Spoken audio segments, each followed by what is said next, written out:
This ending was absolute trash and dog water. I hate this all. I sincerely hope you get bankrupt, and because of lack of money you have to write into the manga, which movie flops and gets cancelled, and you turn into a middle-aged man who gets forgotten real quick and only get mentioned whenever someone talks about bad writing. Whoa, chillax there, buddy. It's just a piece of fiction. Okay, so after the latest chapter of Attack on Titan, chapter 139, it's safe to say that it was quite disappointing. I'm still pretty grateful, like I said in the last video, but this doesn't mean that I can't be critical on the chapter. So, from chapter 1 to 124, that's obviously the peak fiction of Attack on Titan. The greatest writing I've ever seen.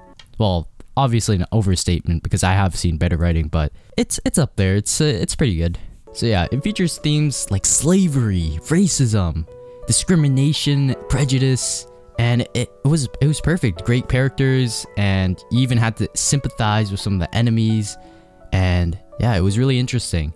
And it was such a unique story. Like, you can't find an anime that's something like Attack on Titan, especially with all the mystery and all that stuff. Like, there's not really that much that you can find that's similar in a sense. It's kind of like a one-of-a-kind, so that's why it's a bit disappointing as well. Eren is also an example of what war could do to a man. Same with Reinier. They're both examples of the impacts of war on a person's personality and their relationships with other people. The pacing was really good before. The action was amazing. There were great character arcs, and the mysteries were also pretty good as well. So it was kind of like a, what do you call it? A melting pot of every different type of genre that you could ever have. So that's why so many people could love this anime easily, because you could have mystery, action, and all that stuff. But then in this chapter, Isayama made one plot hole after another, and then lacked consideration for character continuity, tonal consistency, and most importantly, how the readers would feel. Now, I used to think that Attack on Titan was unique among the shonen series because it was excellent, but you know, you can't win them all. Some of the character arcs in the recent chapters were downright terrible. They were downright terrible. I can't lie.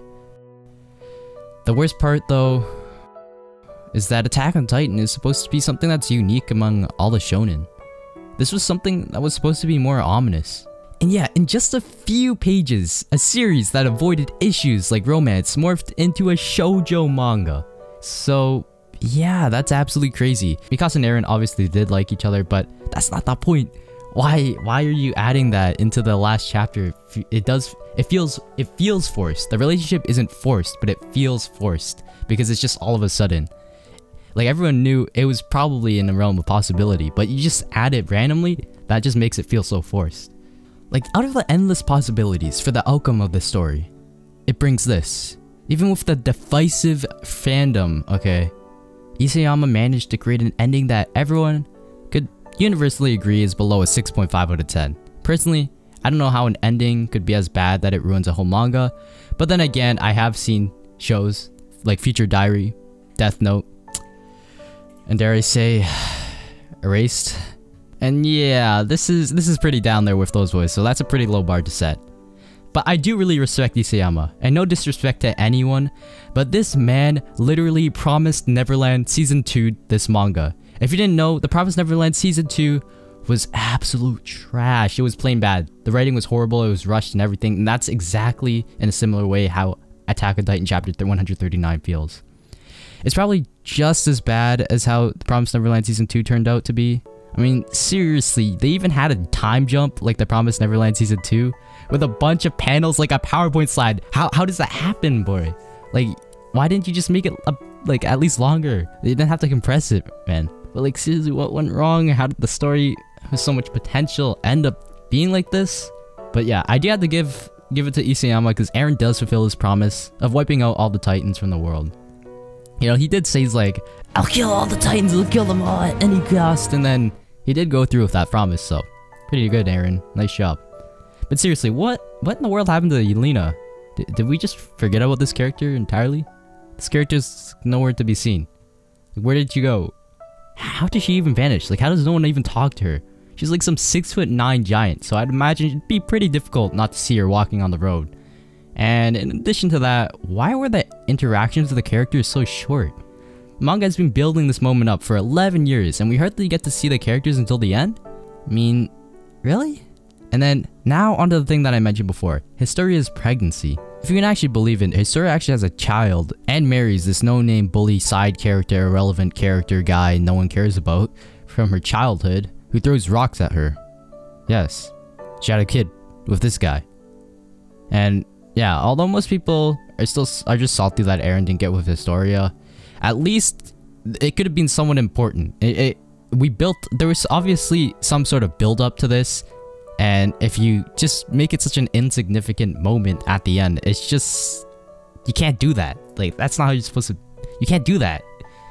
And Eren's entire motive for killing 80% of the population is just, it's just so illogical.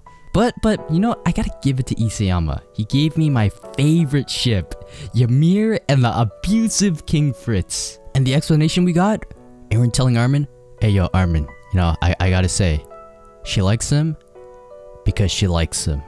Cause love is blind, bro. Love is blind. And he states that Ymir did all of this out of love for King Fritz, but really? 2,000 years later, and Ymir is still in love with this guy. Now I gotta say, that's some dedication, but you really like a guy that like massacred your entire village and then turned your remaining villagers into a bunch of slaves for his own selfish desires. I mean, I guess they say that love is blind. No, but seriously, the entire manga keeps bringing us into this idea of love, but why in the world are we bringing in the notion of love into a grim series like this one? Obviously, you can't justify any of the actions that Eren does in any way, but Isayama could have at least made the motive a bit more coherent. But then again, she just changes her mind, and then Mikasa just kills Eren to avoid world destruction and her own friends' death. Also, Eren just states that he kills his own mother. Like, what? Really? I don't know about this one, Chief, but I guess it makes some sense, but like, I don't know about this one. All in all, I do sympathize with a lot of the haters who completely hate this ending. I don't have, like I said before, the strong connection to Attack on Titan that many of the people have. Some people have been going on ham with this series for like years, 10 years. And they definitely love the series so much. They held the series dear into their hearts. And to create an ending like this, it's just gonna shudder people's hearts. And yep, I'll probably give this ending 6 peaks out of 10. It's probably on par with Domestic Girlfriend's ending where the vegetable beats a peach.